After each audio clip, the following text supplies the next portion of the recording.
Yeah, so Dreamland is the new film starring Margot Robbie, who also produces. You've interviewed her recently. I've never had the privilege of interviewing her. It's a thriller, period thriller, with sort of overtones of Badlands or Bonnie and Clyde, and with a little touch of Whistle Down the Wind, even I think. Um, it is directed by, and forgive my pronunciation, Miles Joris Perafit, who won a Sundance Award with the feature debut As You Are. I think it was last year, and it's from a screenplay by Nicholas Watt. And again, I apologise to everybody for my absolute mangling of the pronunciations. 1930s Texas Dust Bowl. Young man's life is turned upside down when a wounded bank robber shows up in his barn. The wounded bank robber is played by Margot Robbie as a kind of Bonnie Parker-like character, Alison Wells. She's got a bullet in her thigh and a guilty secret in her past. The most recent job in which she's lost her partner, a young girl was killed, and she attributes it to a stray bullet from the police. And she manages to talk our young hero, Eugene Evans, played by Finn Cole, to take the bullet out of her leg, because the way that she describes it, she's the wronged party. She's just so she wants him to hide her away in his barn, away from the knowledge of his family. The film is narrated by his younger sister, who clearly loves her brother but knows that something is up in the barn. Here's a clip. What are you looking at? Uh, Nothing. You're supposed to take me to town. Yeah, well, I'm busy. You ain't. I am. What were you looking at? Nothing. I was just seeing how it looks in there, that's all. I'm done. What's in there? Ain't nothing in there. Christ. Okay, I'll tell you if you promise me you ain't gonna go in there and look for yourself. I don't want Mama and George going in there until I clean it up. Clean up what? You promise? Yeah, tell me. 2 dead dogs, lying there with their blood and their guts all in the dirt. Flies all around. Dogs? Whose dogs?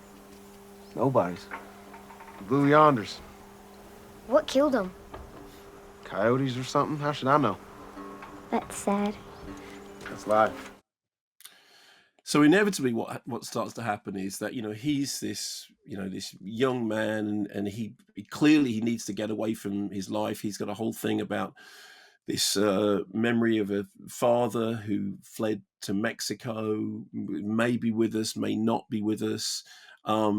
And he sort of starts to fall in love with this glamorous outlaw who's turned up, and who obviously is somebody who's very used to looking after themselves, and is very good at manipulating people's feelings. And in many ways, it sounds kind of like a formulaic film.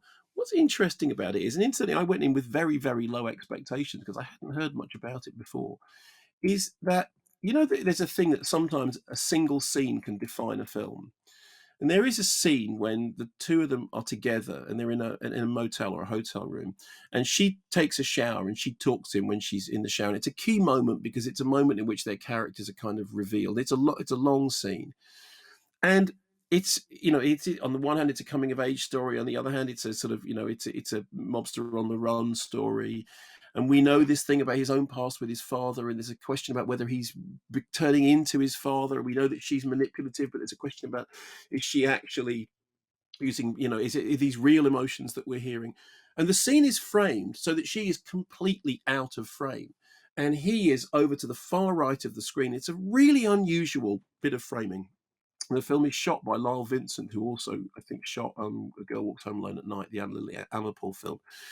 And everything that's interesting about the film and everything that's interesting about the setup is in the way that scene is framed and the way that that the framing finally moves. And I know that sounds like a kind of like a film studenty, over analytical thing, but it's so marked because it's such a peculiar piece of framing, but it is so absolutely right for the particular moment of the story that they are telling.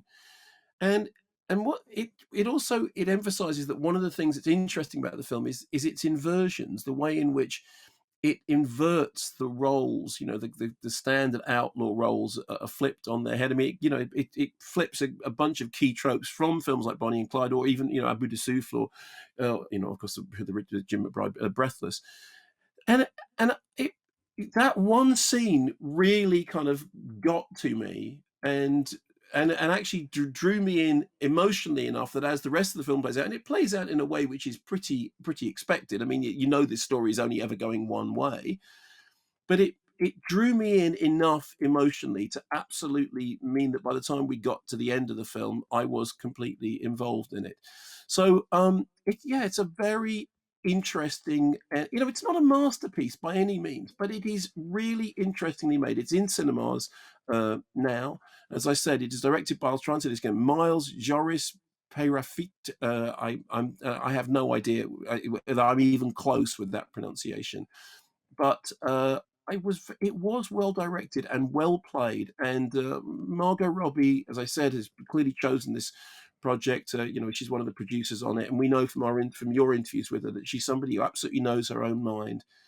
And I have the suspicion that it's a film that's going to kind of stick around, and in years to come, people are going to go, "Did you see that film?